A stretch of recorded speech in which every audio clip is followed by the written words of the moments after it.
Role in infantile colic. Infantile colic, all of you are familiar as defined as paroxysms of crying or fussing due to abdominal pain for more than or equal to 3 hours a day, occurring 3 days or more per week for 3 weeks in a healthy infant age from 2 weeks to 3 months. So this is the rule of threes, and obviously it's more theory, because in practice any baby who is irritable and crying in the first few weeks we assume as colic. Incidence of 20 to 60% depending on how stringent the definition was. It's a multifactorial causes, so we have GA factors, intra-abdominal gas is blamed. It can be the distension, the partial lactose intolerance that happens at the physiologic stage of these babies, visceral pain, immaturity of the nervous and digestive system. We have psychosocial factors, inadequate maternal-infant interaction. The mother may be tired, she may be anxious. There may be family tension, maternal anxiety, depression, smoking. These may contribute as well. So it's not enough to look at the baby alone. It's important to look at the mother, how she feels. She may be depressed about not being able to breastfeed. She may be in pain from cesarean delivery and so on. There is no gold standard treatment option for colicky infants, and the current management technique recommended is provision of support and reassurance to the parents.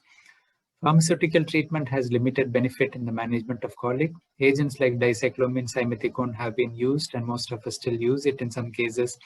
However, there is no significant evidence to support their efficacy. So most of the time it works more like placebo. It does distract the babies by their taste, and they may slow down their crying. So we may associate its use, but there is no, it's just a passing phase. So from 2 weeks to 2 months or so, and we have to reassure the parents to look for it and not to overfeed, because overfeeding will lead to increased lactose load, and that will cause more colic, and reflux will contribute as well. So there are many videos on my channel discussing this part. I will request you to go through that as well.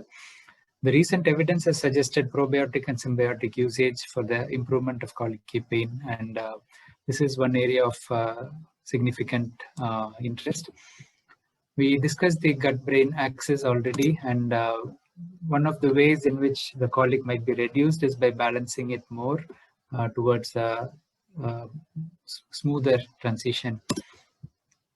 So it started in 2010 when Savino et al. Compared 46 breastfed colicky infants who received probiotic Lactobacillus reuteri, and the infants in the Lactobacillus treated group significantly lower crying on day 7, 14, and 21. So they suggested that the gut microbiota modification may be involved in the mechanism of improving colic symptoms. The mechanism of action of probiotics in this has not been determined. As I said, it could be impact on the gut-brain axis. It could be mediated by activity on the colonic intrinsic sensory neurons with an improvement in gut motility. It could have a direct impact on the neurotransmitter effect, the anti-inflammatory effect, reducing coliform growth, and presence of bacteriocin, etc. may be playing a role as well. Another RCT performed in 589 breastfed and formula-fed infants found daily administration of the same species, Lactobacillus reuteri DSM 17938, from day 3 to day 90, resulted in significant reduction in crying time, almost 51 minutes per day at 1 month and 33 minutes per day at 3 months. So it has a potential benefit, but it was in the same group of bacteria. As you can see here, there are multiple studies using different bacterial species. Some of them have used Bifidobacterium lactis and Streptococcus thermophilus. Couple of studies, as I showed, with Litobacillus. That is the most definitive results. And we have also symbiotic studies.